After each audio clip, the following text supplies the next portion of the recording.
Hello my dear viewers, कैसे हैं आप सब लोग। तो जैसे कि आप देखकर जान ही गए होंगे कि आज हम कौन सा नेकलाइन बनाने वाले हैं। बट ये दो पैटर्न्स यहाँ पे किस लिए, दो इसलिए क्योंकि हम टोटल तीन तरह से आज नेकलाइन फिनिश करना सीखेंगे।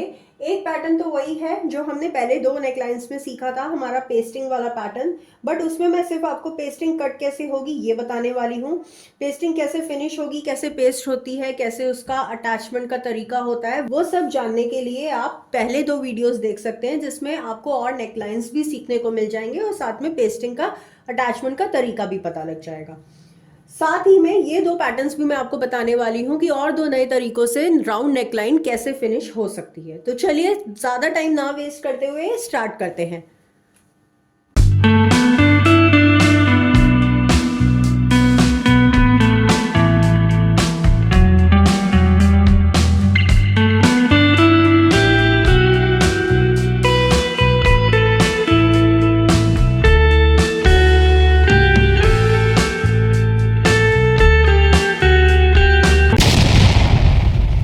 सो गाइस, पेस्टिंग से अगर राउंड नेक बनाना हो तो उस पर पेस्टिंग कैसे कट होगी वो मैं आपको एक बार दिखा देती हूँ। और वो पेस्ट कैसे होगी, उसे फैब्रिक पे कैसे अटैच करना है, ये मैंने पहले भी अपनी दो वीडियोस में जिसमें हमने नेकलाइन बनाना सिखाया है बताया है। तो आप उस तरीके से उसको ट्राई कर सकते हैं। अगर आपको नहीं समझ में आ रहा है कैसे अटैच करना है तो फिर आप मेरे से कमेंट करके पूछ लीजिएगा। बट स्टिचिंग में मैं आपको दो नए पैटर्न्स बताने वाली हूँ कि राउंड नेक दो अलग तरीके से और कैसे बन सकता है। तो चलिए मैं पहले पेस्टिंग कट करना आपको बता देती हूँ और उसके बाद फिर हम वो दो पैटर्न सीखेंगे जिससे हम राउंड नेक आज बनाने वाले हैं। हम जो नेक की विड्थ ले रहे हैं बेसिक नेक में वो हम 3.5 इंचेस ले रहे हैं और 3.5 इंचेस के साथ हमें 1 इंच की पट्टी निकालनी होती है जो हमारी पूरी नेक रेडी होके आती है, तो मिलाकर हो जाता है 4.5। तो इसलिए हम 4.5 की विड्थ लेकर चल रहे हैं। तो हम पेस्टिंग की 4.5 विड्थ ले लेते हैं पहले।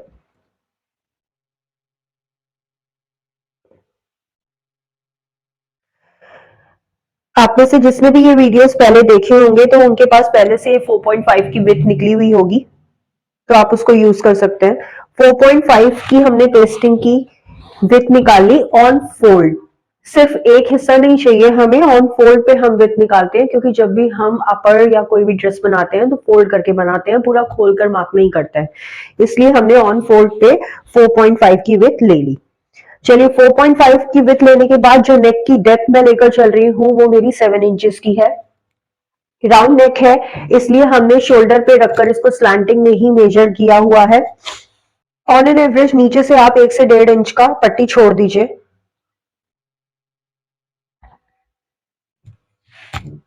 और यहां से 1 इंच की पट्टी हमने पहले से ही फैब्रिक रेडी कर लिया है, इसलिए हम पहले से 1 इंच पर मार्क कर लेंगे। चाहे आप इधर से 1 इंच पे मार्क कीजिए, चाहे आप इधर से 3.5 इंच पे मार्क कीजिए। वैसे जो सीधा तरीका होता है नेकलाइन मार्क करने का वो अंदर से ऑन फोल्ड की तरफ जाते हुए हम नेक की विड्थ मार्क करते हैं, जब हम फैब्रिक पहले से ही अलग नहीं कर लेते। तो 3.5 इंच की विड्थ मार्क करने के बाद ये वाला जो हिस्सा है, यहाँ पे जो हमारा शोल्डर का पॉइंट होता है, यहाँ पे हम अपना मेजरमेंट टेप का बाहर का कॉर्नर रखते हैं और नीचे जितनी भी डेप्थ हमने लेनी होती है वो ले लेते हैं। हमने 7 इंच की डेप्थ निकालनी है, तो हम ये देखिए 7 इंच पे मैं मार्क कर दूंगी। 7 इंच पे मार्क करने के बाद ये मेरा अपर कॉर्नर है और ये मेरा 7 इंच का मार्क हो गया। अब हम क्या करेंगे, इस लाइन को पहले स्ट्रेट कर लेंगे।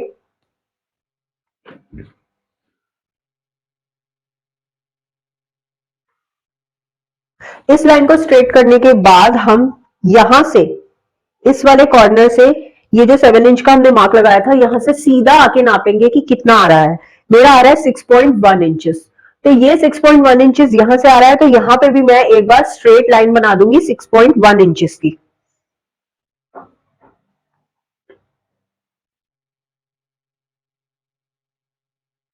और इसका हम एक बॉक्स बना देंगे। अब इस पॉइंट को इस पॉइंट से हम मैच कर देंगे। ये बॉक्स बन गया। अब इस बॉक्स को बनाने के बाद हमें इसी के अंदर राउंड नेकलाइन अपनी बनानी है। ये हमारी विड्थ हो गई, विड्थ हमारी खराब नहीं होगी। ये हमारी डेप्थ हो गई, डेप्थ हमारी खराब नहीं होगी। राउंड शेप हमें यहां से देनी होती है। उसके लिए हमें क्या करना है, उसके लिए हम यूज करते हैं जो हमारी डिजाइनिंग में स्केल यूज होता है। ये जिसको कहते हैं फ्रेंच कर्व। तो इसको हम यहाँ राउंड करने के लिए यूज करते हैं। अगर आप लोगों के पास ये फ्रेंच कर्व नहीं है तो फिर आप यहां से 2 इंच ऊपर जाइए और यहां से भी 2 इंच अंदर आइए, यानी 2 इंच यहां 2 इंच यहां का गैप करके किसी भी राउंड चीज से इसको कर्व शेप दे दीजिए।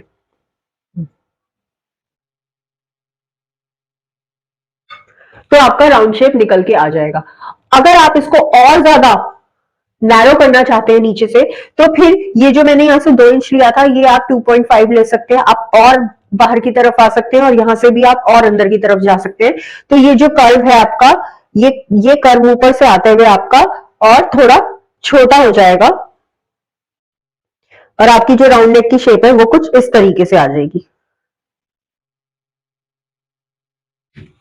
ठीक है, ये 2 तरीके हो गए। अगर आपने थोड़ा ब्रॉड राउंड नेक बनाना है तो आप 2-2 इंच ऊपर नीचे जा सकते हैं। अगर आपने थोड़ा नैरो बनाना है तो आप 2.5 तक का लीजिए और फिर आप अपनी राउंड शेप ड्रॉ कर दीजिए। यहां से याद रखिएगा, यहां से आपको बिल्कुल पॉइंट लेकर नहीं आना है, वरना वो राउंड की जगह आपका वी शेप बन जाएगा। तो ये हो गया नैरो और ब्रॉड की स्टोरी। अब आप इसको, यहां से आपने 1 इंच की पट्टी निकाली तो बस मान जो भी शेप आपने दी है, मान लीजिए ये हमारी हाईलाइटेड शेप है, हम इसको लेके चलते हैं। तो इसके साथ साथ 1 इंच, जैसे हमने पहले भी नेकलाइन में किया है, 1 इंच की शेप इसके 1 इंच की पट्टी इसके साथ साथ मार्क करते जाइए। तो उसकी भी एक्चुअल शेप आ जाएगी, वो आपको ड्रॉ करने की जरूरत नहीं पड़ेगी। थोड़ी थोड़ी दूरी पे 1 इंच मार्क कीजिए।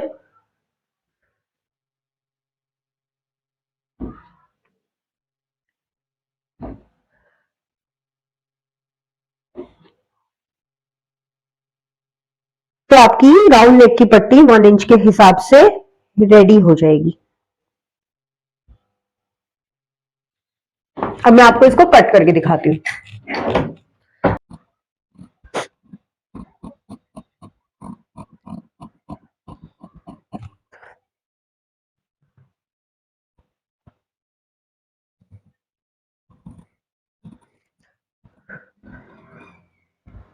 राउंड नेक में आपको सिजर को चलाते हुए अपना हाथ घुमाना है, तो उससे आपका राउंड शेप एकदम परफेक्ट आएगा।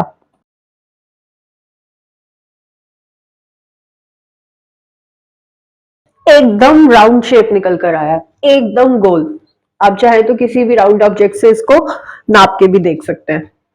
तो ऐसे हमारी पेस्टिंग की नेक बनेगी। ये पेस्टिंग कैसे पेस्ट करनी है, कैसे नेकलाइन बनानी है, वो चीज मैं आपको पहले भी 2 वीडियोस में बता चुकी हूं। अगर आपने वो 2 नेकलाइन बनाने सीखे हैं तो अब इसका आगे का प्रोसेस क्या है वो आप इजीली कर लेंगे। लेकिन अगर आपको कोई भी कंफ्यूजन है, देन वी आर हियर, आप हमसे पूछ सकते हैं। तो चलिए अब मैं आपको वो और 2 तरीके बताती हूँ जिससे हमारा राउंड नेक बन सकता है। उसके लिए हमें पेस्टिंग की जरूरत नहीं है, उसके लिए आपको सिर्फ और सिर्फ अपना फैब्रिक चाहिए होगा। तो अपना फैब्रिक निकाल लीजिए।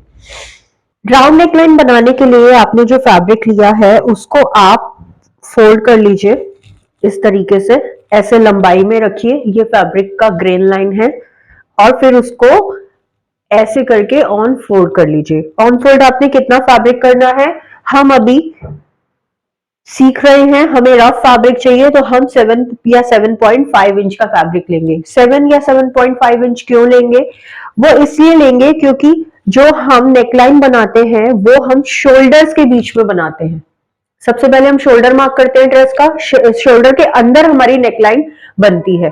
और शोल्डर जो होता है वो हमारा एक एवरेज शोल्डर 7 से स्टार्ट होता है। 7.5 का एक एवरेज शोल्डर हमारा होता है जो 36 38 तक के साइजेस में जाता है। बहुत एक्सेस साइजेस होते हैं जिसमें हमारा शोल्डर 8 इंचेस तक जाता है, अदरवाइज एक हमारा स्टैंडर्ड साइज होता है 7 to 7.5। तो 7 to 7.5 इंच का फैब्रिक आप फोल्ड कर लीजिए, डबल कर लीजिए उसको। डबल करने के बाद ये जो सेंटर की लाइन है इसको आयन करके बिठा लीजिए। मैं यहां से हाईलाइट कर देती हूँ चौक से कि ये फैब्रिक मैंने कहां तक फोल्ड किया है। ये जो मार्क है यहां तक मेरा फैब्रिक फोल्ड है। अब हम क्या करेंगे, ये जो हमारा टॉप पार्ट है यहां से हम एक स्ट्रेट लाइन ड्रॉ करेंगे ताकि जो नेकलाइन हम ड्रॉ करने वाले हैं वो अनइवन ना हो जाए। ये ड्रॉ करने के बाद वही जो हम विथ उसमें ले रहे थे पेस्टिंग वाली नेकलाइन में, अभी भी हम विथ वही लेंगे क्योंकि साइज तो हमारा वही रहेगा ना, हमारा बनाने का पैटर्न चेंज होगा। तो 3.5 की यहां से हम विथ ले लेंगे। 3.5 की विथ लेने के बाद अब इस पॉइंट से आपको अपनी नेकलाइन ऐसे स्लैंटिंग में मेजर करनी है। जैसे कि मैंने पेस्टिंग में आपको अलग तरीके से बताया था क्योंकि हम वो पेस्टिंग का पीस पहले से निकाल रहे थे, पर जब हम एक ड्रेस बनाते हैं तो ड्रेस में हम सबसे पहले ऊपर स्ट्रेट लाइन बनाकर शोल्डर ड्रॉ करते हैं और नीचे जितना भी हमें डाउन जाना होता है डाउन आकर हम उतनी लाइन ड्रॉ कर लेते हैं, वही हमारी फाइनल लाइन होती है जहां से हम नेक लाइन बनाते हैं। तो अभी हमारे लिए हमारी फाइनल लाइन ये है और ये हमारा 3.5 विथ का पॉइंट है। अब इस पॉइंट पे मेजरमेंट टेप को हम रखेंगे और मेरी जो नेकलाइन है वो उसकी डेप्थ 7 इंचेस है और यहाँ पे 7 इंचेस पे हम मार्क कर देंगे। ठीक है, सेम जैसे मैंने पेस्टिंग पे बताया था। अब यहाँ पर आएंगे कॉर्नर पे, यहाँ से हम स्ट्रेट मार्क लेंगे। इसका कितना आ रहा है, यहाँ मेरा 6.2 आ रहा है, तो यहाँ वाले पॉइंट से भी मैं नीचे 6.2 तक आ जाऊंगी और मार्क कर दूंगी। अब ये पॉइंट और ये पॉइंट को हम वेरीफाई करेंगे कि ये स्ट्रेट लाइन पे आ रहा है। अब लाइन तो हमारी स्ट्रेट हो गई, ये भी इक्वल है, ये दोनों लाइन हमारी 6.2 के हिसाब से इक्वल आएंगी, बट अब हमें ये विथ भी इसके हिसाब से इक्वल करनी है। यहां हमने 3.5 ली थी, तो इस पॉइंट से इस पॉइंट को हम मैच करेंगे और 3.5 वाली जगह पर इसका फाइनल मार्क कर देंगे। समझ आया आपको? आई होप कोई कंफ्यूजन ना हो रहा हो। सबसे पहले आपको शोल्डर का मार्क लगाना, सबसे पहले आपको नेकलाइन की विड्थ मार्क करनी है। नेकलाइन की विड्थ से स्लैंटिंग में आकर आपको नेकलाइन की डेप्थ मार्क करनी है। फिर उसको वेरीफाई करने के लिए यहां से हम ये स्ट्रेट वाला पॉइंट मार्क करेंगे मेजरमेंट टेप से और जितना ये आ रहा है उतना ही यहाँ पे लेंथ मार्क कर देंगे। फिर लेंथ मार्क करने के बाद हम ये वेरीफाई करेंगे कि ये हमारी विथ भी एक्यूरेट जो यहाँ आ रही थी वो यहाँ आ रही है या नहीं। तो इसीलिए ये जो दोनों पॉइंट हमारे बनकर आए हैं इनके ऊपर आप स्केल या मेजरमेंट टेप को ऐसे रखेंगे सीधा सीधा और अपनी जो विथ थी 3.5 थी तो वहां पे मार्क कर देंगे। तो ये हमारा जो निकल कर आएगा मार्क, ये हमारा फाइनल मार्क होगा, ऐसे और ऐसे।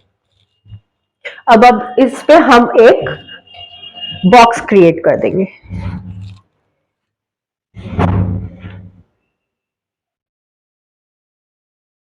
बॉक्स बनाने के बाद हमें राउंड शेप बनानी है, जैसे मैंने पेस्टिंग में सिखाई थी एग्जैक्टली वैसे ही बनानी है।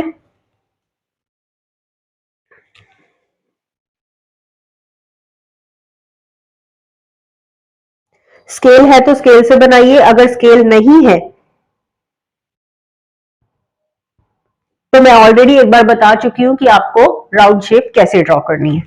अब हमें क्या करना है, अब हमें ये शेप कट कर लेनी है। पेस्टिंग से तो जो हम नेकलाइन बनाते हैं वो पेस्टिंग रखने के बाद हम स्टिच लगाते हैं और फिर हम कट करते हैं, पर इसमें हम बीच का हिस्सा पहले से ही निकाल देंगे। अब बीच का हिस्सा अगर हम निकाल देंगे तो निकालने के लिए हमें करना क्या है, निकालने के लिए हमें ये करना है कि जिस तरह पेस्टिंग में हम बाहर की पट्टी के लिए मार्क करते रहते हैं उसी तरह इसमें हम अंदर की साइड पे छोटे छोटे मार्क्स लगाएंगे। कितना लेंगे, सिर्फ 0.25 इंचेस ही हम लेंगे क्योंकि उतना ही एरिया हमने स्टिचिंग में लेके जाना है। सारा फैब्रिक 0.25 में मार्क कर लीजिए, वो हमारा कटिंग का लाइन होगा और ये जो हमने फाइनल लाइन मार्क करी है इस पे हम स्टिच करेंगे, क्योंकि अगर आप इस लाइन पे एग्जैक्ट कट कर देंगे तो फिर आपका नेकलाइन बड़ा हो जाएगा क्योंकि यहाँ पे स्टिच करने के लिए फैब्रिक नहीं होगा आपके पास। अब ये जो छोटे छोटे मार्क्स दिख रहे हैं आपको, ये हम यहां से हमें कट करना है। जब फिर हम नेकलाइन को फिनिश करेंगे तो ये जो हमने नेकलाइन ड्रॉ की ये हमारा फाइनल नेकलाइन होगा। ये दो लाइंस मैंने इसीलिए ड्रॉ की क्योंकि पेस्टिंग में भी मैंने आपको दो तरीके से बताया था, एक ब्रॉड तरीके से काटना और एक नैरो तरीके से काटना। अब मैं पहले इसको कट वाली लाइन से कट कर लूंगी।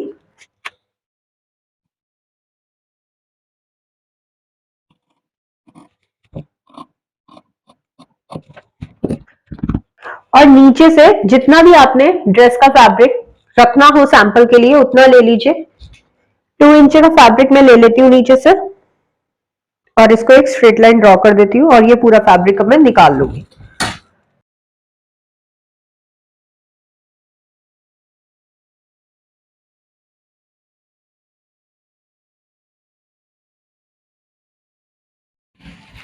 ये देखिए राउंड नेक कट के हमारा तैयार हो गया है। अब ये जो मार्क्स थे, इस मार्क को हमें इस वाली साइड पे ट्रेस करना है सबसे पहले, क्योंकि हमें इस मार्क के ऊपर ही स्टिच करना होगा, इसलिए हम इसको हाईलाइट करेंगे और फिर हम इसको ट्रेस करेंगे। ट्रेस करने के लिए फैब्रिक को रिवर्स में फोल्ड कीजिए और बस। इसीलिए हम सीखने के लिए कॉटन का फैब्रिक लेते हैं, क्योंकि उस पर हर काम बहुत इजी होता है। यहाँ पे ट्रेसिंग आ गई, अब हम इसको हाईलाइट कर लेंगे।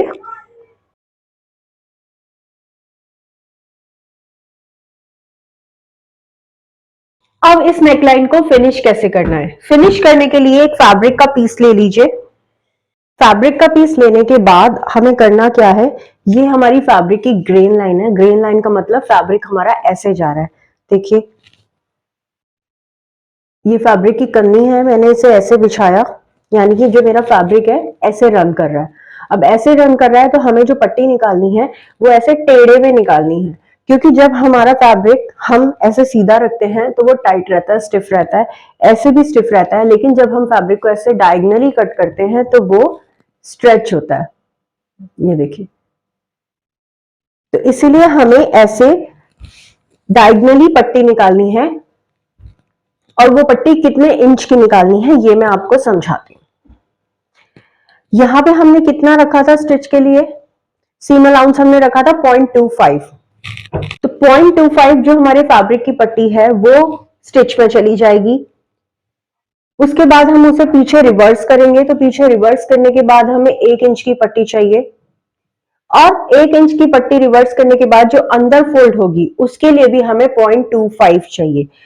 सो 0.25 प्लस 1 इंच प्लस 0.25 मिलाकर हो जाएंगे हमारे 1.5। तो हमें जो पट्टी चाहिए वो 1.5 इंचेस की चाहिए।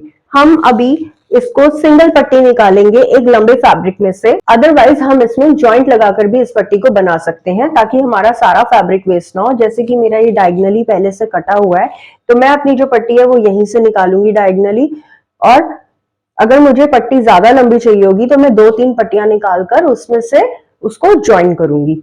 बट अभी हम सीख रहे हैं, तो आप एक ही लंबी पट्टी निकाल लीजिए। जैसे कि मैंने आपको बताया ये ग्रेन लाइन है, ये लेंथ है, ये विड्थ है, तो आपको पट्टी ऐसे टेढ़ी निकालनी है। जितनी ज्यादा टेढ़ी निकालेंगे उतना ज्यादा आपका जो स्ट्रिप है वो स्ट्रेच करेगा और लगाने में इजी होगा। तो फटाफट से जो मेजरमेंट्स हमने लिए हैं यहाँ पे, और जो सीम अलाउंस हमने लिए हैं उसके हिसाब से हम 1.5 इंच की पट्टी निकालते हैं। अदरवाइज मैंने आपको बता दिया है कि पट्टी जो हम निकालेंगे उसका साइज कैसे मेजर करते हैं। जितनी आपने पीछे पट्टी रखनी हो, जितनी दबानी हो, उन सबको टोटल करके आप उस उतने ही इंच की यहाँ पे स्ट्रिप निकालिएगा।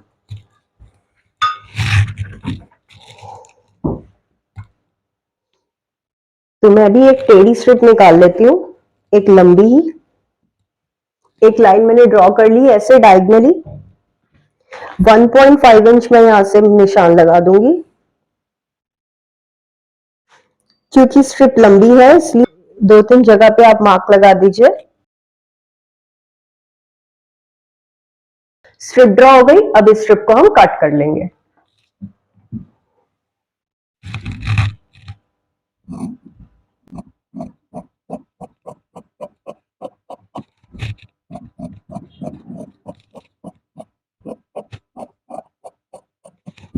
अब मेरी ये स्ट्रिप निकल आई है, मैं रफली इसको नेक पे लगा के देख लूंगी कि ये स्ट्रिप मेरी पूरी आ रही है या नहीं आ रही है, ताकि जब मैं ज्वाइन करने बैठूं तो फिर मुझे ये स्ट्रिप छोटी ना पड़े।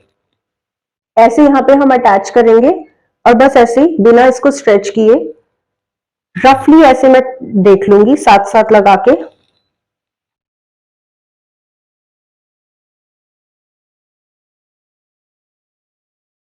कि ये पूरी आ रही है या नहीं आ रही है। ये बहुत ही आराम से मेरी नेकलाइन पे अटैच हो जाएगी, इवन स्ट्रिप मेरी इसमें से थोड़ी सी बच भी जाएगी।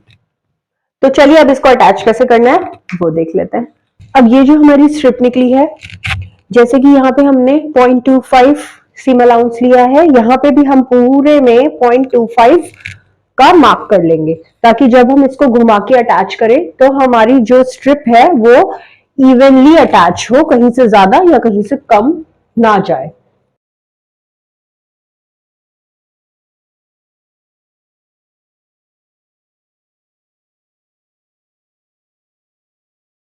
अब हम फैब्रिक की राइट साइड को रखेंगे बाहर की तरफ, और ये जो स्ट्रिप जिस पे हमने मार्क किया था, ये रॉन्ग साइड पे मार्क किया था, इसकी रॉन्ग साइड को ऊपर रखेंगे। फैब्रिक की राइट साइड ऊपर रहेगी और स्ट्रिप की रॉन्ग साइड ऊपर रहेगी, और बिल्कुल दोनों के एज को मैच करेंगे।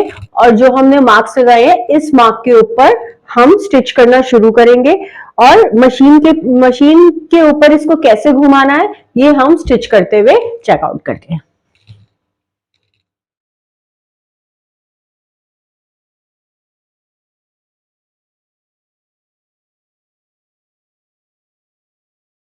सबसे पहले आप बड़ा स्टिच लीजिएगा, ताकि अगर आप को अपना स्टिच खोलना पड़े तो उसमें दिक्कत ना आए। एज को एज से मैच करेंगे और अपनी स्टिच करनी स्टार्ट करेंगे। अब जहां पे घुमाव आ रहा है वहां पे हमें करना क्या है, हमें ऊपर की स्ट्रिप ऐसे ही रखनी है स्ट्रेट, और नीचे का जो घुमाव है वो हम थोड़ा थोड़ा ऐसे पीछे की तरफ करते जाएंगे। ये फैब्रिक को हम ऐसे पीछे की तरफ थोड़ा थोड़ा करते जाएंगे तो हमारा फैब्रिक इसके साथ स्टिच होता जाएगा ना, और उसमें कोई खिंचाव भी नहीं आएगा। हमें ये पट्टी खींचनी नहीं है, ना ही हमें फैब्रिक को खींचना है। बिल्कुल ऐसे ही रखिए, बिल्कुल इजी। स्टिच किया, फिर थोड़ा सा फैब्रिक पीछे किया, यहां से हाथ से पकड़ा, स्टिच किया, फिर घुमाव आ गया, थोड़ा सा फैब्रिक ऐसे पीछे किया, ये देखिए फैब्रिक यहां से स्ट्रेट होता जा रहा है, थोड़ा सा पकड़ा, ज्यादा लंबा नहीं लेना है, ज्यादा लंबा लेंगे तो कर्व खराब हो जाएगा और शेप भी खराब हो जाएगी। फिर थोड़ा सा स्टिच किया, फिर थोड़ा सा फैब्रिक को पीछे किया, घुमाव के पास से एज को एज से मैच किया, स्टिच किया, देखिए राउंड नेक घूमता जा रहा है। और ऐसे ही करते करते थोड़ी थोड़ी दूरी पर हम एज को एज से मैच करेंगे, और यहाँ पे ये जो फैब्रिक का ये जो प्लीट बन रही है इसको हम पीछे करते जाएंगे, ताकि हमारा फैब्रिक यहां से प्लेन होता जाए।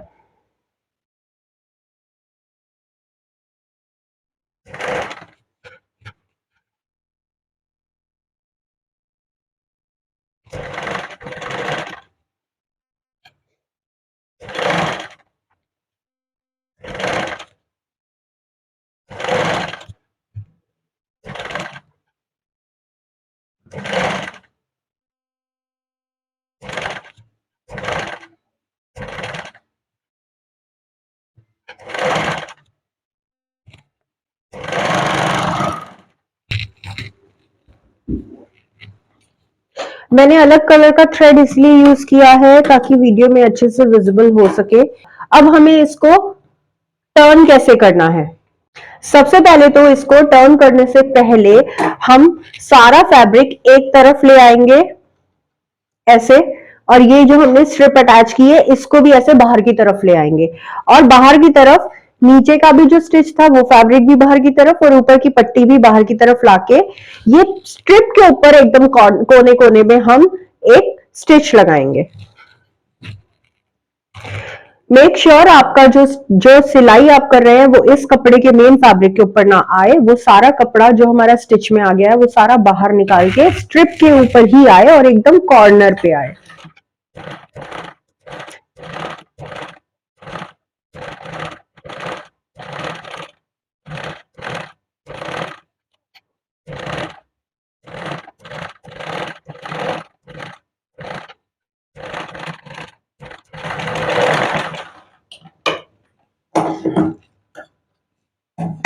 ये देखिए सारी पट्टी हमारी ऊपर की तरफ हो गई। अब जब आप इसको टर्न करेंगे तो बड़े इजीली अंदर बैठ जाएगी, लेकिन उससे पहले जो हमारे ये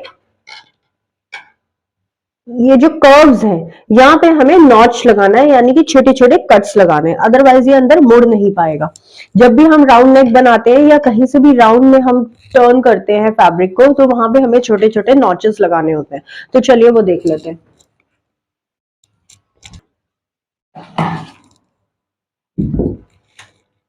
यहां से स्टार्ट करेंगे कॉर्नर से, और थोड़ी थोड़ी दूरी पे 1.5 इंच की दूरी पे हम छोटे छोटे नॉचेस लगाएंगे, यानी कि छोटे छोटे कट। और वो कट आपका बिल्कुल स्टिच तक आना चाहिए और मेक श्योर स्टिच भी नहीं कटना चाहिए।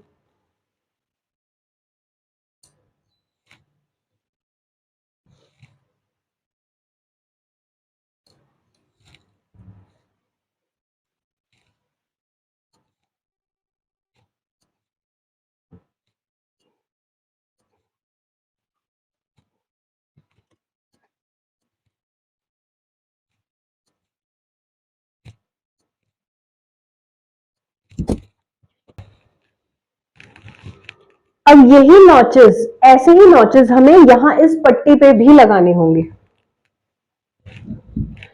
और वो हमें कहां लगाने हैं? सिर्फ यहाँ पे जहां से ये घूम रही है, ऊपर हमें लगाने की नीड नहीं है। हम सिर्फ वहीं पे नॉच लगाएंगे पट्टी पे जहां से ये घूम रही है, ऐसे।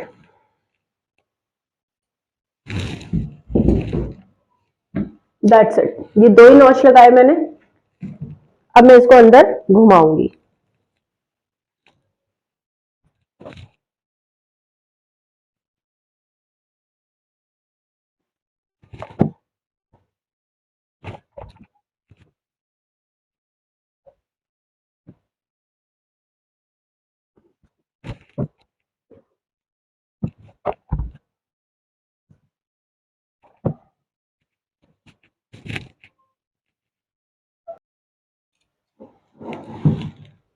टर्न करने के बाद ये जो एक्स्ट्रा फैब्रिक यहाँ पे है उसको हम कट कर देंगे और ये हो गई हमारी नेकलाइन आगे से रेडी।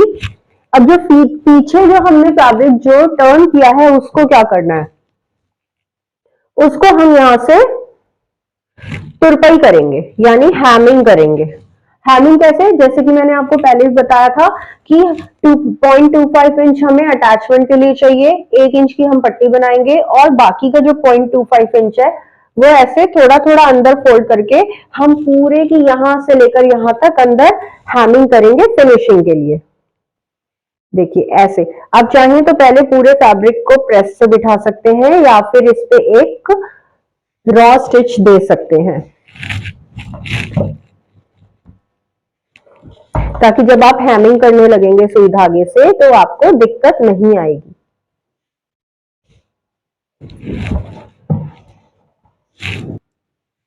तो ये तो हो गया एक तरह का नेकलाइन।